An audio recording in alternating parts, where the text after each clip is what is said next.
The biggest problem at the 2026 FIFA World Cup isn't stopping France, it's stopping Michael Olise. Think about what just happened. France destroyed Sweden 3-0 at MetLife Stadium. Mbappe scored twice, Barcola scored once, and yet the player who changed everything was the quiet Bayern winger threading the final passes.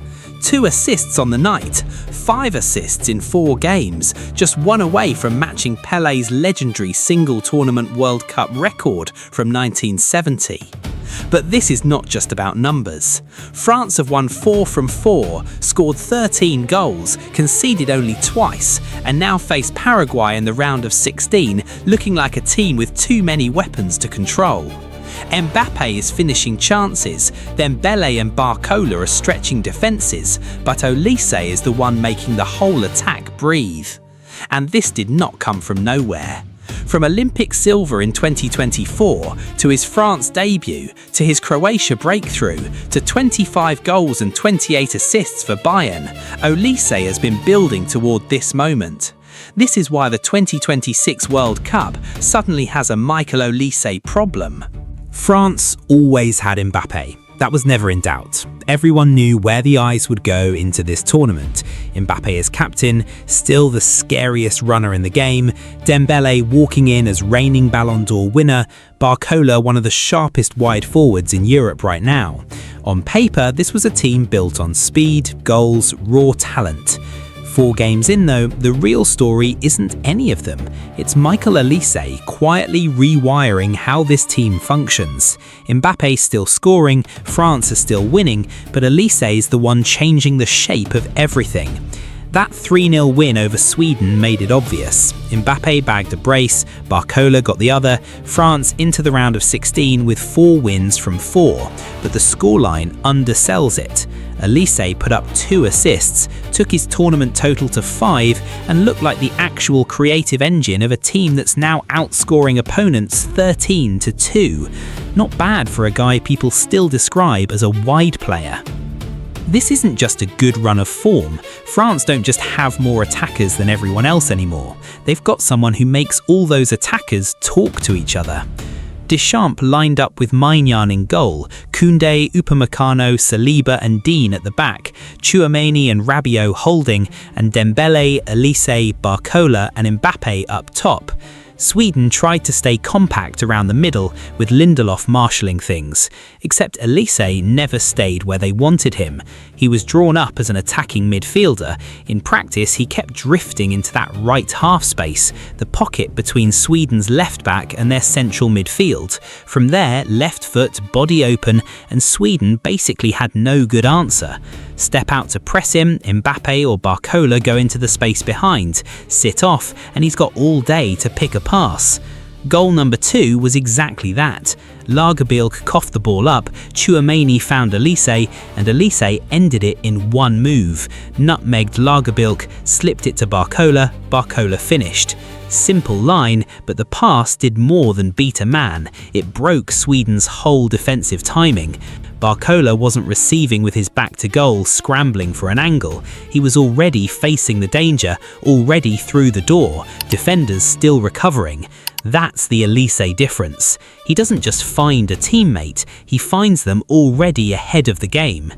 Third goal, same script, same pocket, same disguised body shape, same perfectly timed release the instant Sweden's line cracked. Mbappe did the finishing, but the pass did the damage. Not wide, not rushed, arriving exactly where only someone with Mbappe's speed could actually use it. This is where the partnership gets frightening.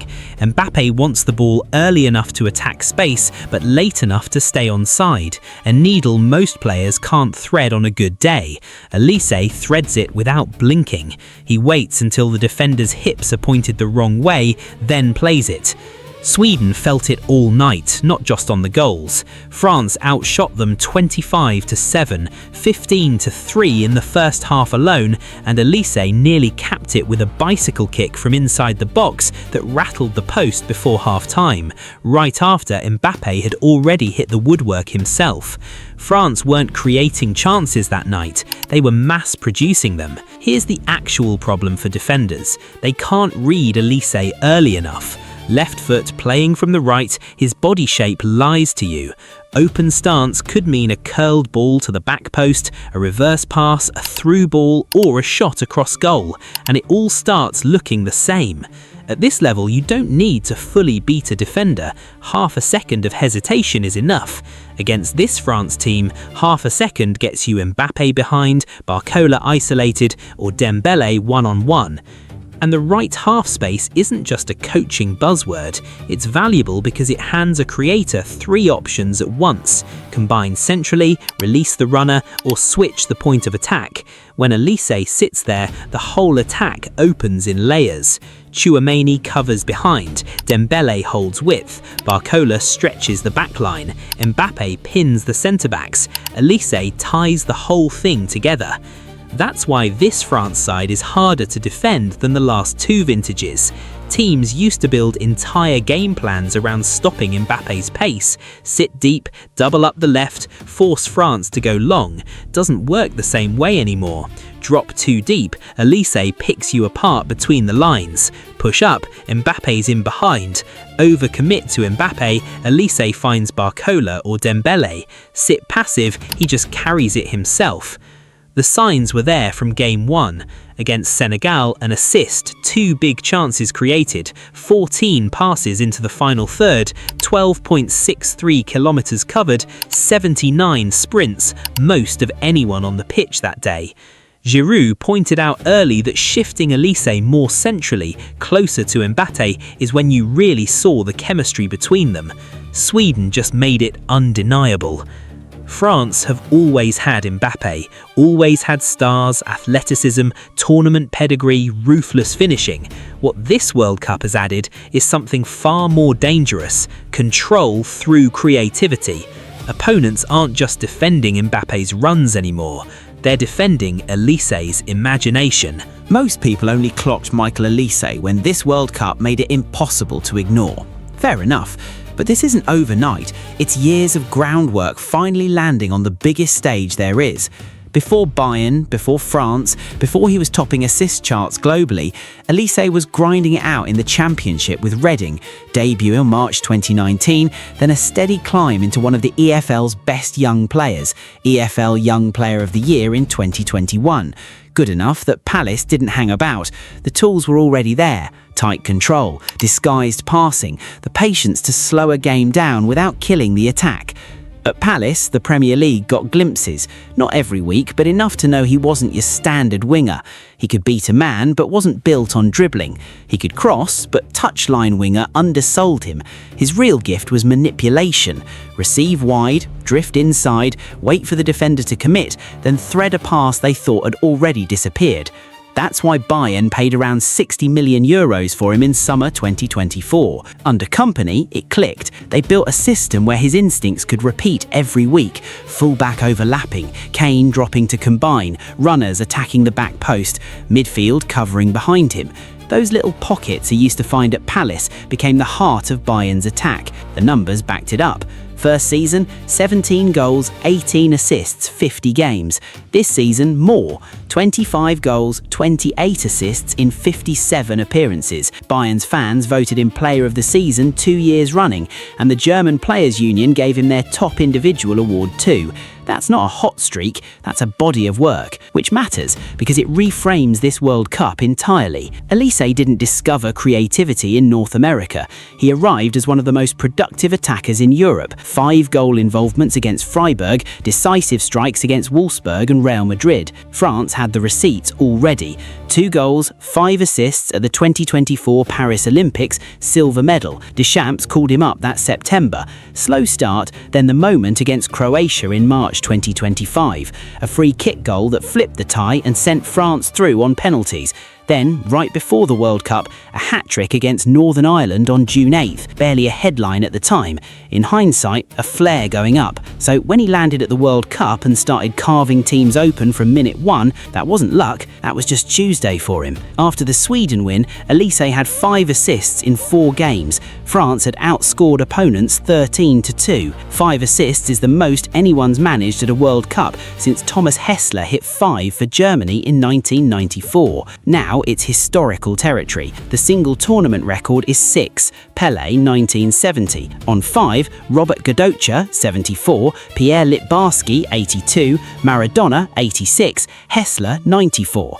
That's the room Olise just walked into. Yes, that list. And 5 assists means more than it looks like. Goals can come from penalties, deflections, a lucky bobble off your shin. Assists demand vision, timing, execution, then someone else finishing what you started. Play the perfect ball and get nothing if your striker skies it. That's why Pelé's record has stood over 50 years. It's not just hard to create that many chances. It's hard to stay fit, sharp and influential long enough for them to keep landing. 1 assist separates Olise from Pelé now. France play Paraguay on July 4th in Philadelphia, win that and it's a quarter-final against Canada or Morocco. The record isn't distant anymore, it's right in front of him. But the bigger question isn't whether he breaks it, it's whether he's the best player at this World Cup. Mbappe has the obvious case, 6 goals, level with Messi in the Golden Boot race, 18 World Cup goals for his career. Messi's still steering Argentina with control and timing. Guimarães has been one of Brazil's best passers from deep. De Bruyne and Bruno Fernandes keep churning out chances, throwing Yamal too,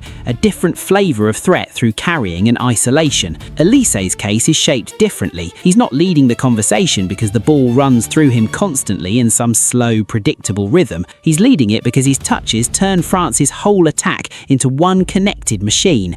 Against Sweden, he didn't need to dominate the ball to dominate the match, just the right moments. The ball into Barcola, the release for Mbappe, the effort that forced a save before the opener, the bicycle kick that hit the post. France put up 25 shots to Sweden's 7, 15-3 before half-time, and Olise sat in the middle of that entire rhythm. That's the gap between volume and influence. Plenty of players touch the ball a lot because the team needs an outlet. Olise changes matches because he receives in zones where one right decision breaks a defensive line. His value isn't just the final pass, it's the hesitation he plants before it. Jump early, he slips it behind you. Sit off, he shoots or crosses. Overload on Mbappe, and Barcola or Dembele are standing there unmarked, wondering why nobody noticed. So, should the best player at a World Cup always be the one scoring, or can it be the one who makes everyone else's job easier? That's the argument Olise has opened up. The deeper France go, the harder it gets to shut down. And honestly, Mbappe isn't France's greatest strength. The balance around him is. Saliba and Upamecano, rock solid, Tchouaméni running the middle, Maignan cleaning up behind them. Bring on Doué, Cherki or Zaire, and nothing drops off. No golden generation flying on one man's brilliance here, everyone just knows their job. Which brings us back to Olise, not the 5 assists, the doubt. Shoot, dribble, cross or thread the impossible pass. Defenders never know, and hesitation gets punished. So, next global superstar or the man who drags France to another final?